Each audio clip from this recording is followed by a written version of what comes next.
sprung out of this idea of wanting to provide for the family and having our basically cutting the middleman out and growing our own food and being our own food source. He spent 13 years making sure the whole world saw his father clearly, while making absolutely certain the world never saw what was happening inside his own home.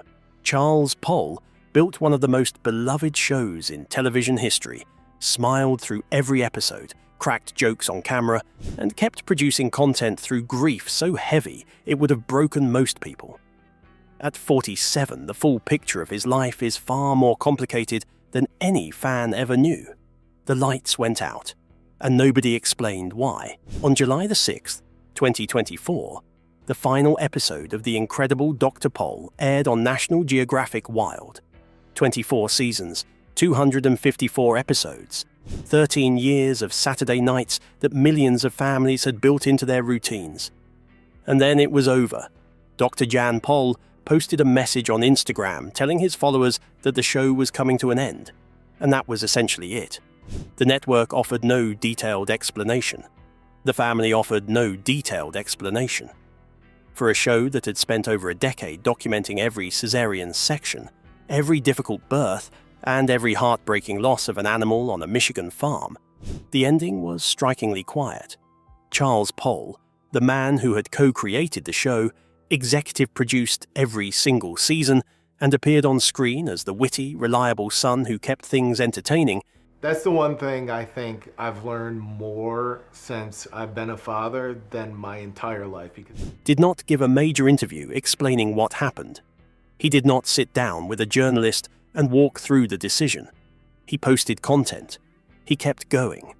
And that, more than anything, tells you everything about who Charles Poll actually is. The ratings numbers tell part of the story. At the peak of the show's power in July 2015, an episode pulled over 1.1 million viewers, making it the single most watched telecast in the entire history of National Geographic Wild. By the final episodes in 2024, that number had dropped to roughly 231,000 viewers. The television landscape had shifted completely. Streaming had taken over. The audience for Saturday night cable was simply not what it used to be. But Charles did not treat the cancellation like a defeat. He had already been preparing the next chapter. While the original show was still airing, he launched The Incredible Poll Farm in January 2024, a new series following 3 generations of the Poll family as they built a 350-acre working farm from scratch. He launched a pet food brand. He built a veterinary telehealth subscription service called Dr. Poll Care. He started a podcast. He created YouTube content. The man did not stop. What made all of this more urgent, though never spoken about openly, was the reality sitting behind every business decision Charles was making. I watched all these farmers going out of business across the state, across the country. His father, Dr. Jan Poll, was 83 years old. Born in the Netherlands in September 1942, Dr. Poll had been practicing veterinary medicine for over 5 decades. He had shown up to Zoomark in Bologna, Italy, in May 2025 to promote his pet food line's European expansion, declaring enthusiastically that he was not about to retire. But the arithmetic of time was not something Charles could ignore. The man who had built an entire television empire around his father's irreplaceable personality was now quietly building a world that could survive beyond his father's active years. Every brand, every product, every subscription service was a piece of that plan. Charles had spent 13 years making sure people loved Dr. Poll.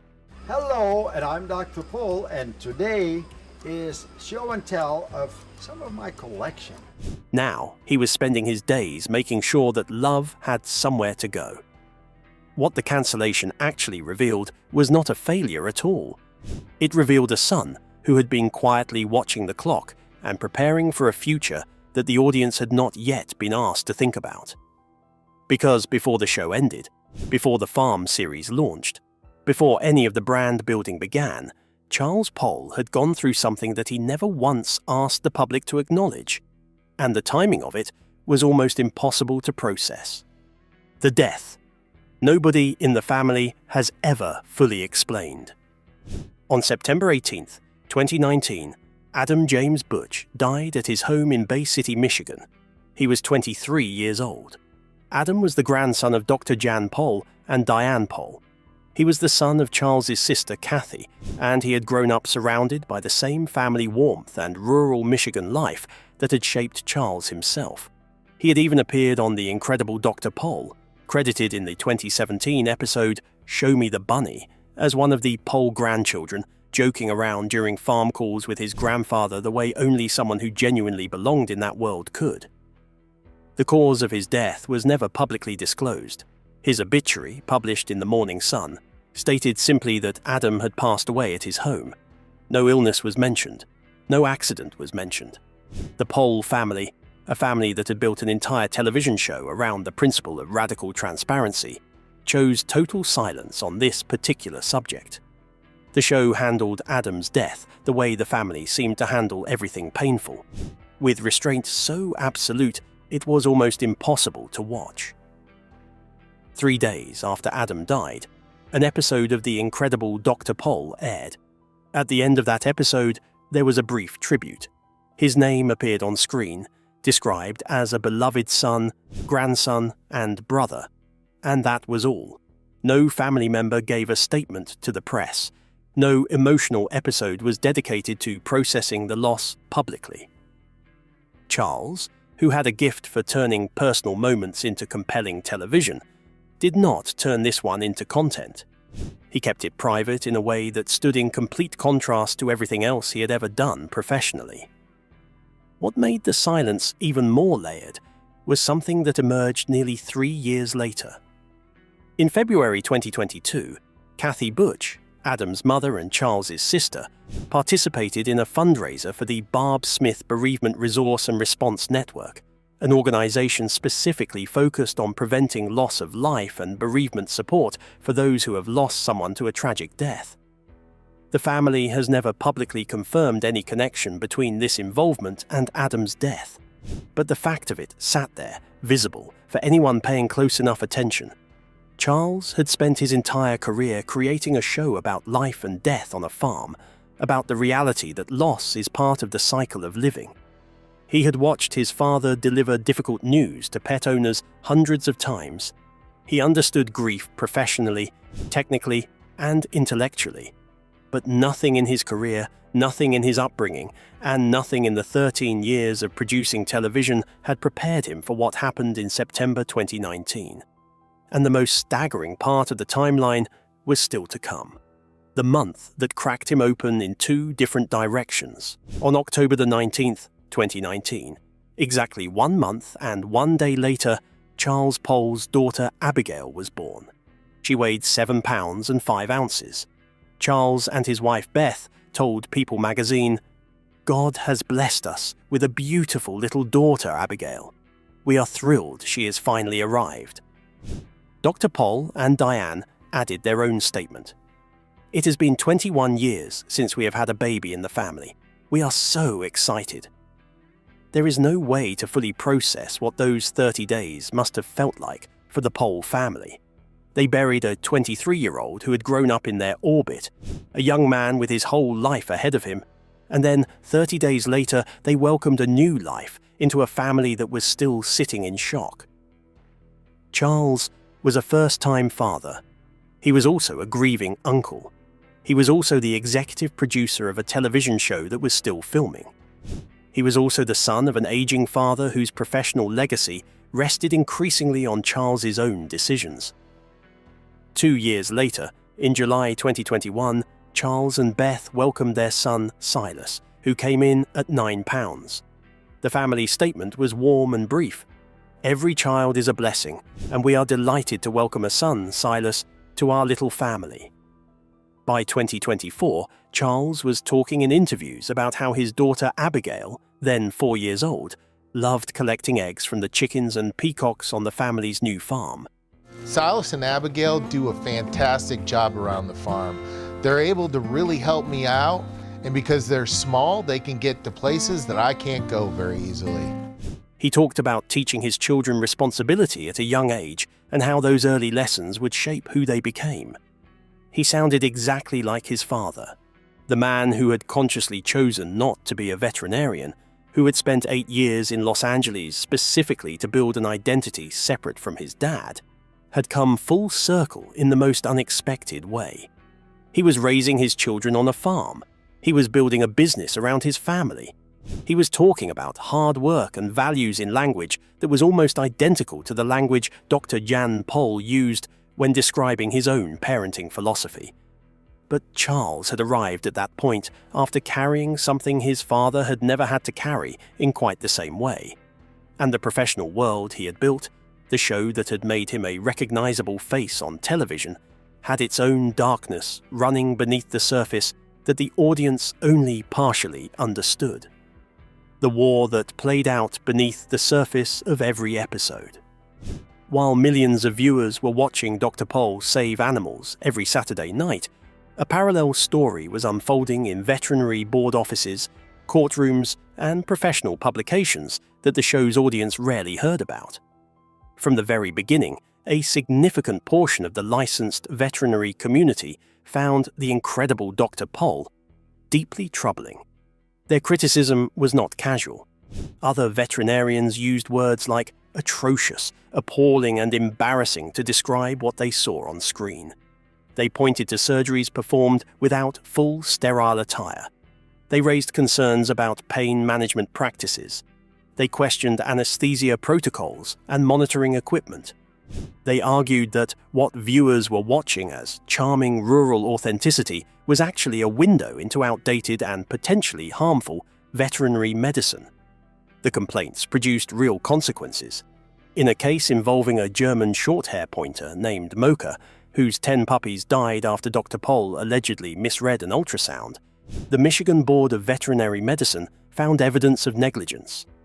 Dr. Pol was fined $500 and placed on probation with mandatory continuing education requirements. He maintained his innocence throughout and suggested the complaint had been driven by professional rivalry rather than genuine concern for the animal. A second and far more public battle came through a case involving a Boston Terrier named Mr. Pigglesworth, who had been struck by a car. Dr. Eden Myers, a Texas veterinarian who had watched the episode, filed a formal complaint about what she observed on screen, including the presence of an unlicensed Charles assisting with the surgical procedure. The board again ruled against Dr. Pol, but this time the Michigan Court of Appeals overturned the ruling 3-0, calling the board's decision arbitrary and capricious. Charles responded to the Pigglesworth ruling with the clearest public statement he ever made about the controversies. He pointed out that Dr. Pol had treated the dog successfully for $250, a price the owners could actually afford, and that 4 years later the dog was perfectly fine. He argued that, under the standards being demanded by critics, the family that owned Mr. Pigglesworth would have been forced to put their dog down because they could not afford the kind of care being held up as the minimum acceptable standard. That argument was never simply about one dog. It was Charles articulating the core philosophy behind the entire show. Rural Michigan was not Beverly Hills. The people who brought their animals to Pol Veterinary Services were often farmers and working families for whom a $500 vet bill was not an inconvenience, but a genuine crisis. Dr. Pol's approach, for all its roughness around the edges, was built on the reality of who his clients actually were. Dr. Myers received death threats from fans after filing her complaint and reported them to the FBI. Dr. Pol's legal team sent her a libel threat. The professional conflict became genuinely ugly in a way that television rarely shows. The thing nobody said out loud during all of it was that Charles had spent years in Hollywood specifically to escape being defined by his father's world. And yet, here he was, more deeply embedded in it than he had ever imagined possible. The 8 years in Hollywood that almost nobody talks about. Before there was any show, before there was any brand, before Charles Pol was a recognizable face on cable television, there was a kid from Weedman, Michigan, who moved to Los Angeles with a communications degree and a determination to prove that he could make it on his own terms. He graduated from the University of Miami in 2003 and received a doctorate in veterinary medicine. He did not arrive with connections or family money in the entertainment industry. He arrived with the work ethic that Dr. Jan and Diane Pohl had been building into him since he was 5 years old, pitchforking hay and fetching supplies during farm calls. His first stop was the kind of foundational Hollywood experience that sounds impressive in retrospect but feels humbling while you are living it. He landed an internship at Mirage Enterprises, the production company co-founded by the Oscar-winning director Sidney Pollack. He worked at Paramount Pictures. He learned the difference between how movies were made and how television actually functioned. Eventually, he landed at Nickelodeon, where he would spend roughly 7 years working his way through the production hierarchy, from assistant-level positions to operations coordinator roles in the live-action division. He was pitching show ideas the entire time, and he was getting rejected. Multiple times, for multiple concepts, the response from development teams was consistently unimpressed. Then a colleague gave him a piece of advice that changed everything. Find someone with a larger-than-life personality. Charles said later that when he heard those words, he immediately thought of his father. He flew back to Michigan, shot a sample episode at the farm in Weedman, and brought the footage to a production company. They took it to National Geographic Wild. The network said yes. The show premiered on October the 29th, 2011, and the audience that showed up was not the audience anyone had predicted. It was not just rural farmers and animal lovers. It was families across the country who were hungry for something that felt genuinely real, warm and unscripted in a television landscape that was increasingly manufactured. Charles had understood something that the development executives in Los Angeles had not. The most compelling character he had ever encountered was the man he had grown up watching work 16-hour days without complaint. He chose his own path. He just never entirely escaped the gravitational pull of where he came from. And that turned out to be the luckiest thing that ever happened to him. What he actually revealed, and what it cost him to keep going. Charles Pohl has never sat down for a tearful confessional interview. He has never written a memoir detailing the weight of the years between 2019 and 2024. He has never gone on a podcast and unpacked the experience of losing his nephew 1 month before his daughter was born, while simultaneously managing a television show, fighting professional critics, and building a business empire around his aging father's identity. What he has done is keep showing up. In interview after interview promoting the incredible Pohl farm in 2024, Charles talked about his children with genuine joy. He talked about what it meant to be building a farm with his father and his family at this stage of his life. He talked about teaching his kids responsibility. He laughed easily. He was warm with Dr. Pohl on camera in the same natural way he had always been. But the truth he revealed was not in any single dramatic statement. It was in the architecture of the life he built after everything fell apart. He built a telehealth veterinary service because he understood that accessibility to affordable animal care was not a peripheral issue, but a central one, a lesson he had defended in courtrooms for years. He built a farm because he had watched his children respond to animals and soil and responsibility with the same instinctive engagement he had felt as a 5-year-old boy going on farm calls with his father. He launched a podcast and YouTube channel because he refused to let the story end just because a cable network had moved on. He built all of it while his sister was processing the loss of her son, while his father was turning 83, while his own 2 children were growing up and asking the kind of questions that children ask when they live on a farm and watch life and death happen in real time. The truth Charles Pohl revealed at 47 was quieter and harder to package than any headline suggests. It was that grief does not stop a person from functioning if that person was raised to believe that showing up is the minimum requirement of being alive. It was that the son who left the farm to escape his father's world spent the second half of his life voluntarily building a new version of it. It was that the man behind the camera, the one who made sure everyone else looked good, had been carrying things the audience was never invited to see. He did not ask for sympathy. He did not perform vulnerability for views.